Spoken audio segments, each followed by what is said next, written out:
Hi, this is Remembering the Past, the show where we talk about people who've died recently who've had a profound effect on our history, our society, or our culture. And tonight we're going to start out with this guy. It's a Crazy Eddie Christmas in August audio blowout blitz. Crazy Eddie's going to save you a blizzard of bucks on stereo rack systems, compact disc players, portable stereos, speakers, turntables, receivers, anything and everything in audio's on sale now. Remember, we are not undersold. We will not be undersold. We cannot be undersold, and we mean it. It's a Crazy Eddie Christmas in August audio blowout blitz. Get anything and everything in audio on sale now. Crazy Eddie, his prices are... Take that, insane! That was Crazy Eddie Antar. Actually, that wasn't Crazy Eddie Antar. That was Jerry Carroll, who did the commercials for Crazy Eddie Antar. Eddie Antar died recently at the age of 68. He was a nice Jewish boy from Brooklyn. Maybe he wasn't that nice a Jewish boy from Brooklyn because he opened a stereo and electronics shop that grew into a chain in 4 states. In the 1980s, they were famous for those commercials done by comedian Jerry Carroll where the prices were insane. The problem was Eddie Antar and his cousin Sam, who ran the books, were crooks. They were skimming all the cash that could be skimmed. Here's a little report on Eddie Antar and his cousin.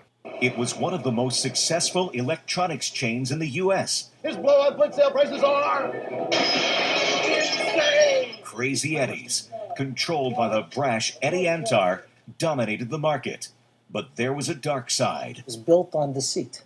Behind the scenes, Eddie's cousin Sam Antar was cooking the books. What I did was pure evil. I'm going to probably fry in hell for many years before I get upstairs. The scam cost shareholders more than $100 million. This was more than just a little electronics chain. I called it the Antar crime family. The feds investigated. Eddie fled with the cash. Sam turned state's witness. And you turned around and Yes. turned on your family. Yes, I put them all in jail. Sam got probation. Eddie served 7 years. Now, for the first time in 2 decades, Sam and Eddie face to face. I stayed there and I took the heat. You ran. You ran like a coward. That was Eddie Antar and his cousin, and a lot of people will remember Crazy Eddie's commercials for a long time. Well, we go now from the ridiculous to the sublime, or at least what some people is the sublime, with the tenor Johan Botha, who died recently at the age of 51.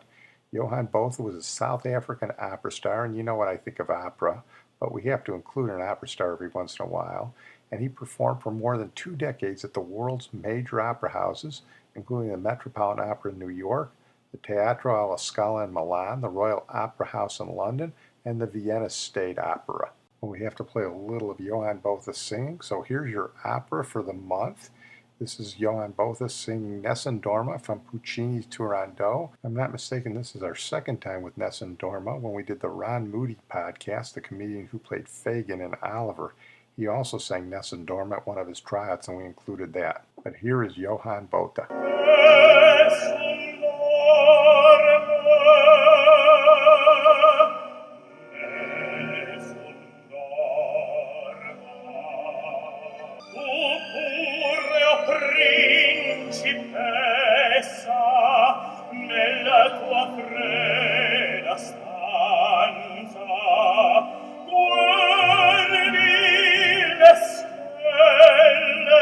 As I said, for you opera lovers out there, that's our podcast opera sample for the month. Well, we're going to move on now to Greta Friedman, who died recently at the age of 92.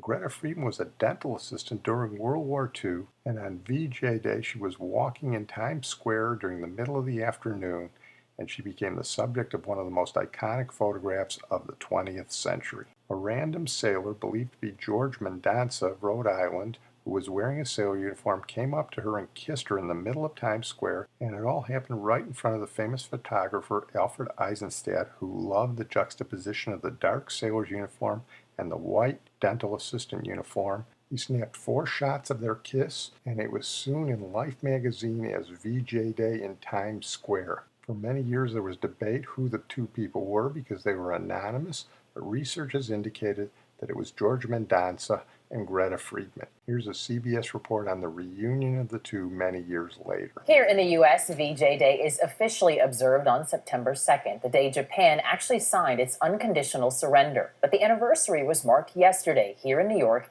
as couples gathered in Times Square at a 25-foot statue of a sailor kissing a nurse based on the iconic photograph taken all those years ago. Back in 2012, Michelle Miller spoke with the original couple who told her all about that kiss. They descended on New York's Times Square in pairs to stand below a 25-foot statue of a sailor kissing a nurse. They'd hoped to relive a moment made famous in black and white exactly 70 years ago. It's one of the most famous pictures of the 20th century, the moment Americans learned of a Japanese surrender. It was the moment that you come back from the Pacific and finally, the war ends. 89-year-old George Mendoza says he's that sailor in the photograph that would come to symbolize the end of World War II, and Greta Friedman, the nurse in white. I did not see him approaching, and before I know it, I was in this tight grip. How long did you kiss her? Not long. As the perfect strangers locked lips, world-famous photographer Alfred Eisenstaedt snapped 4 pictures. 10 seconds was all it took. We reunited George and Greta 3 years ago at the spot of their first kiss for just the second time since that day in 1945. The excitement of the war being over, plus I had a few drinks. So when I saw the nurse, I grabbed her and I kissed her. Did either of you see the picture when it was first published in Life magazine? I'm sure I saw it. So did you recognize yourself? Yes, of course. I mean, you don't forget this guy grabbing you. Greta was a dental assistant on break, heading to Times Square to verify rumors of the war's end. George, a first-class sailor in the Navy, was on a date with another woman. They went their separate ways, not formally meeting again until 1980, when Life magazine asked the previously unknown pair to come forward. It's a story about our nation, World War II. It's a story about a kiss. It's a story about a place. It's a story about a publication. But at the end, it's a story about 2 national treasures who, for 60-some years, never got to do that was theirs. George Mendonca's girlfriend and then future wife, and by the way, that's how you pronounce it, Mendonca, was in the background in the kiss. You could barely see her. After they married many years later, she told reporters, "He never kissed me like that." Well, we're going to close with our feature tonight, Hugh O'Brian, who died recently at the age of 91. Hugh O'Brian was born Hugh Crampy in Rochester, New York, but his family moved out to the Midwest when he was a boy, and he actually lived about a mile from where I'm doing this podcast now in Wilmette. He lived at 700 Laurel Avenue, then 808 Greenleaf. He went to District 39 schools, and he went to New Trier High School, but he never graduated. Went to military school, then the Marines, forsook a law career to move out to the West Coast, and was spotted by Ida Lupino, who gave him his first acting role.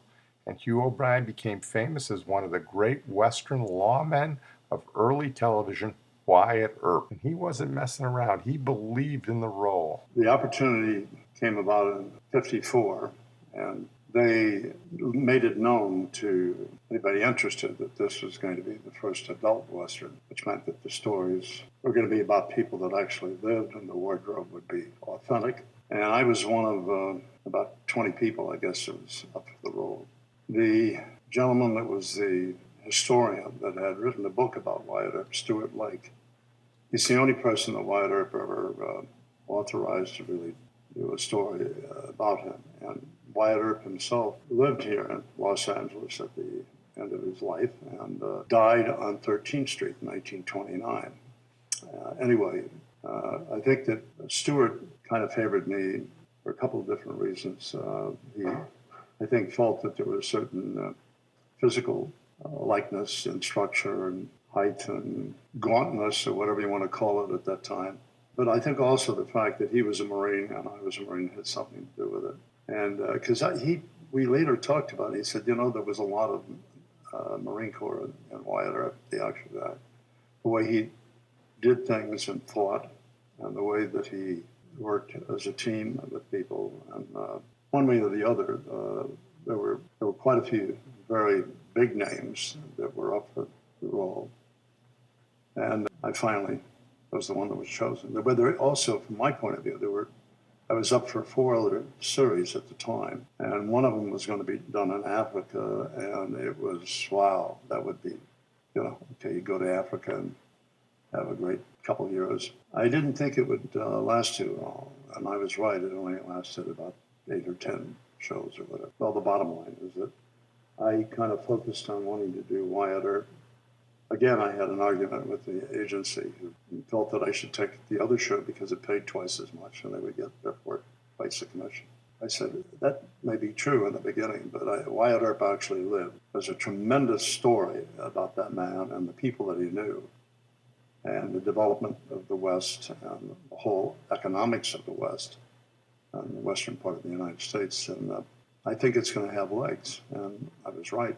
And therefore, in the beginning, I get paid less, sure, than if I'd have done the other show. But the other show only lasted 2 years, or lasted 6. And it also led to so many other things, so it was a wise choice. Let me tell you something. Wyatt Earp came into town and you didn't mess with him. Here he deals with some bushwhackers. It must be Wyatt Earp. Wyatt Earp's in town. Tall man with the star. It must be Wyatt Earp. Wyatt Earp's in town. Wyatt Earp is here. Hey, you Wyatt Earp? That's right. Take care of your friend. Stop moaning, you're not hurt that bad. Here, plug it up with that. Go see the doc. Hold it! Go pick up your friends. I don't like bushwhackers. Anybody else that doesn't like the new marshal? Another thing he didn't go for were crooked cattlemen. He says you got to pay $20 a head for 9 steers. Also, he wants those pens rebuilt by noon tomorrow. Hold it. Yes, Sonny. Gus Andrews isn't giving any orders to Mayor Hoover. You go tell Mr. Andrews that I want him for inciting a riot and for shooting a piece of it. Oh, no. Shut up. You tell Mr. Andrews to ride into Dodge alone and give himself up. If he's not here by sundown, I'm coming after him. You understand? Don't make me laugh.